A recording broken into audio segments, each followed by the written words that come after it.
thank you very much, Ifeoma Malo, the CEO and co-founder at Clean Energy Hub, for speaking with us on this very new, important report that you just unveiled. Thank you so much. Take me through for a minute or two what the highlights of this new report is all about.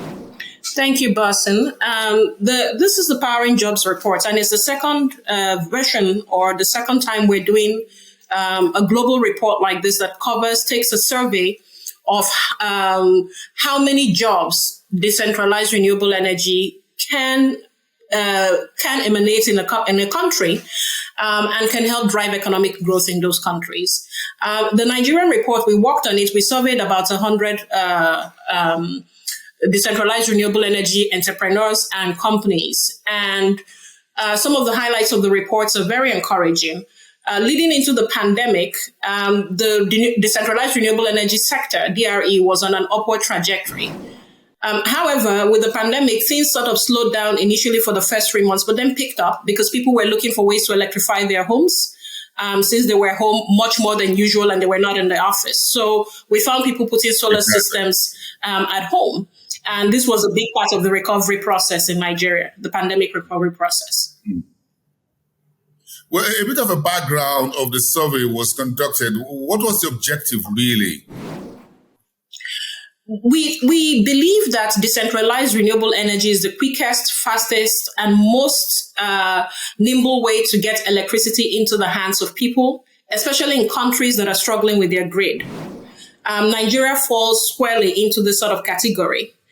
And not only that, it's using electricity for productive activity. So how many jobs can the decentralized renewable energy add to a company's job growth prospects, both in the informal and the formal sector? And so that's the idea behind this job, that this is a core part of any country's jobs growth or economic growth. But what are the hard numbers and what are the hard data to back that? And that's what this report provides. So quite a very interesting objective. But again, what would you want the report to achieve in terms of who uses this report, for example? What are you trying to use it to catalyze for Nigeria?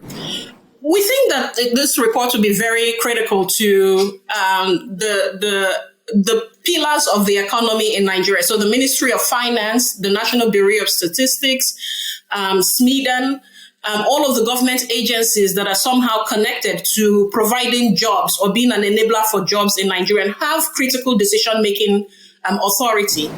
But this is also going to be important for the private sector, especially those that are not already in the decentralized renewable energy, so that they can look at how this is also providing some sort of economic stability in their establishment. So think about banks who have to go off-grid, who can go off-grid after banking hours and use the sort of systems to complete their jobs, rather than losing human capital and people having to go home early because there's no electricity in the office. These are some of the key decision makers we think that this report would impress or, would interact with. What's the potential here for decentralized energy system in terms of job creation? Will it have what it takes to upset big industries such as oil and gas? That's a great question. This report shows that Nigeria came second, behind Kenya, when it comes to the share of women, for instance, working in the decentralized renewable energy. But even at 37%, which was what Nigeria's percentage was, we found that is far and above, the percentage we see of women in, the traditional energy sector. Also, between 2020 and when this survey was, early 2020 and when this survey was conducted, taking into account some of the pandemic disruptions, we've seen a doubling of the amount of jobs that the decentralized renewable energy sector has been able to catalyze. So yes, it is actually, a jobs growth sector, and we think that there needs to be a lot more done to continue to keep the momentum up.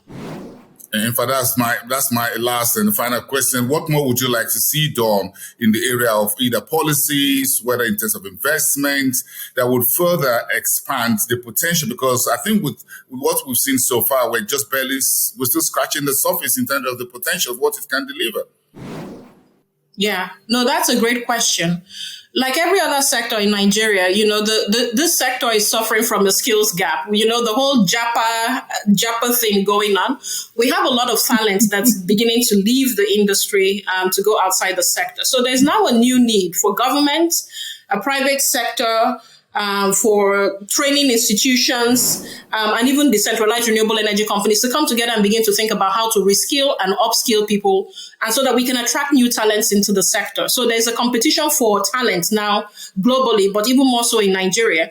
And our sector being critical to helping to light up the country and light up both rural and urban communities, we need to have a concentralized focus on getting people upskilled and reskilled to be a part of the industry. Interesting and a report you've put together.